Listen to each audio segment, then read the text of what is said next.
Hi, Jim Stroud here. This summer, when you go to your local fast food restaurant, you will probably expect to see something like this. Welcome to Good Burger, home of the Good Burger. Can I take your order? Instead, you'll probably see something like this. A mature worker ready to serve you with positivity and a smile. And not only are mature workers coming to a fast food restaurant near you, but they are also the future of work.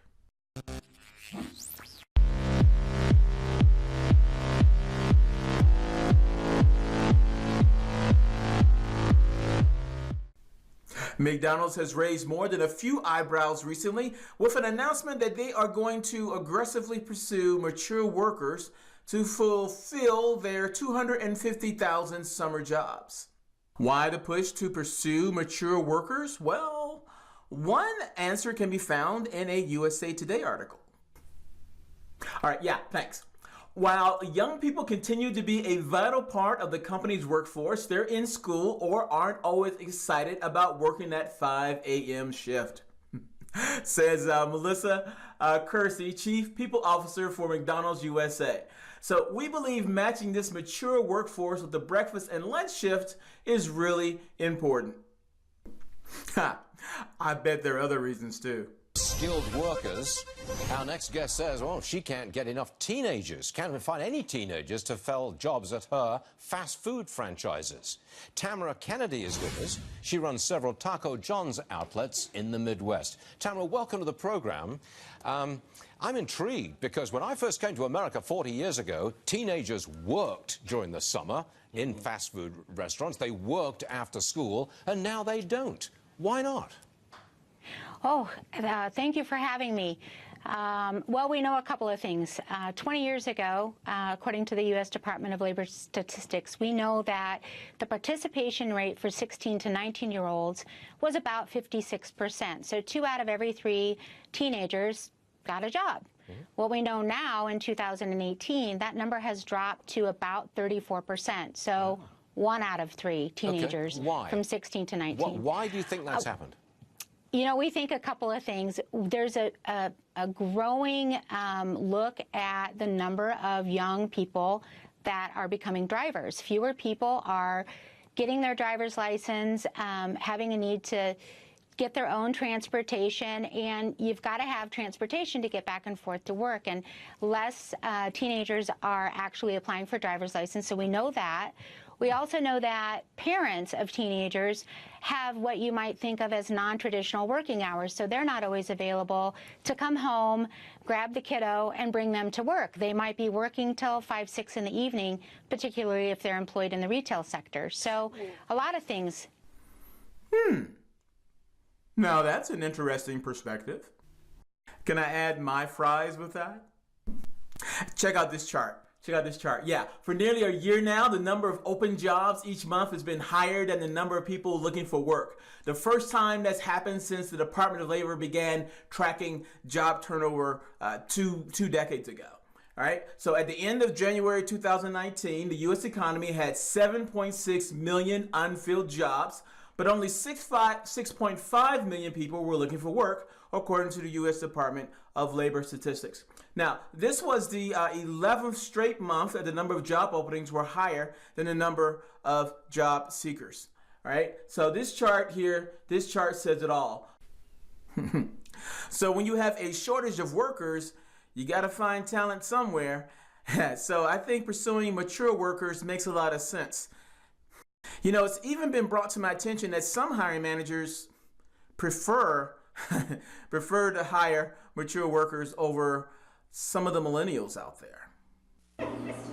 Hire those senior citizens, you know, they know their stuff. That's the advice Angela Hayes has for any fast food joints in need of solid workers. There's nothing wrong with kids, but it just seems that nowadays, like the whole millennial thing, there's very few of them that have good work ethics. Hayes is a district manager of Pita Pit in Colorado Springs. About 3 or 4 times each year, she's in charge of hiring new employees. Honestly, I try not to really hire teenagers. You always got to, you know, have an open mind because there are some good ones out there, but for the most part, I just try not to. Instead, she's turning to senior citizens like June Cove Boyd. I love my little senior citizen, June, that works here. Customers love her. It's just better to get, older people with more experience. They're on time, they're friendlier, and they're not on their cell phone all the time.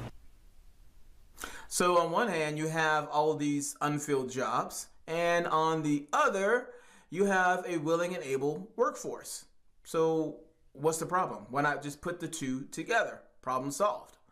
Well, the reason why I think a lot of companies are not pursuing more mature workers is ageism. And I'll talk more about that after this. It's simple. You want to attract the best people to your jobs. That's why we developed ClickIQ, the smartest tool for the job. ClickIQ automates the process of attracting talent online. It places the right ad in the right place for the lowest cost per click, so you spend less time looking for applicants and more time hiring great people.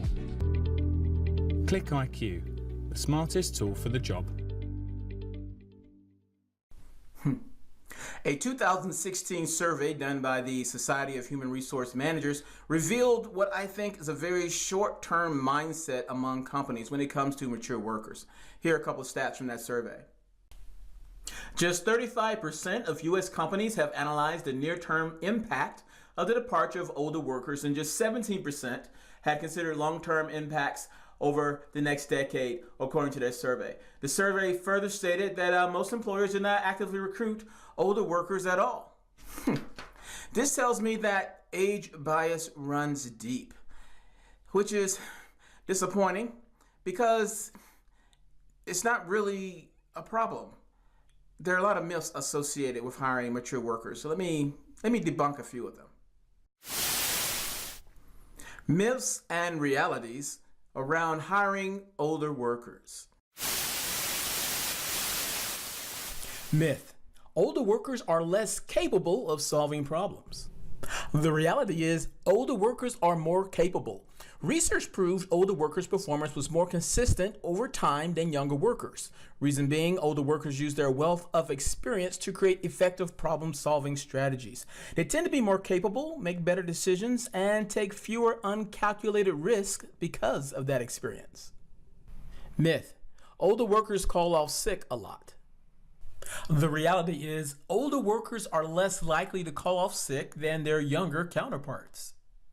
The blog Human Resources Director had this to say: study shows over 50s are more reliable than their younger counterparts who see sick leave as additional holiday they deserve. Here's an interesting quote. According to the survey by insurance firm Riaz, workers over the age of 50 are almost 4 times less likely to lie about being ill than their younger colleagues.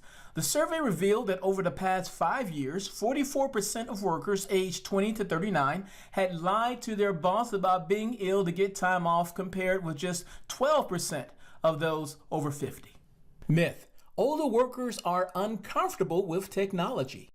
Reality: older workers are more comfortable with technology than their younger counterparts. The stereotype of older people having trouble using new technology is nothing more than that, a stereotype. Older workers use, on average, 4.9 forms of technology per week. An overall average is 4.7. They also find using technology in the workplace less stressful than their younger colleagues. Only a quarter of this work group found tech in the workplace stressful, compared to 36% of 18 to 34-year-olds. You know, as I think about it, if there are more mature workers in the workplace, then they are contributing more to Social Security and thereby helping to avert another disaster of Social Security running out, at least for a little while longer.